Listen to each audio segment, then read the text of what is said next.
আর করেন আমরা যতটুকু শুনেছি আপনাদের মতো টিকটকাররা নাকি রাত্রিবেলা চুরি করে।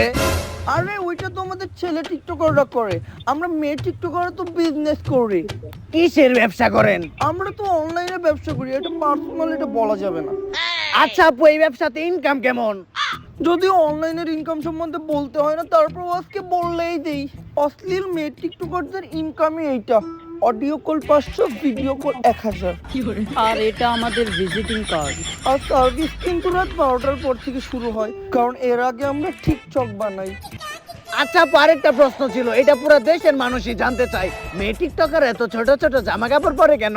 আরে ভিউ, লাইক, কমেন্ট, শরীরে জামা আছে কিবা না আছে ওটা আমাদের দেখার দরকার নাই, আমাদের শুধু ভিউ, লাইক আর কমেন্ট দরকার। আর শুধু এমন না যে আমরা মেয়ে টিকটকাররা সবসময় ছোট ছোট জামা কাপড় পরে ভিডিও বানাই। সিজন বুঝা রোজার টাইমে আমাদের মেয়ে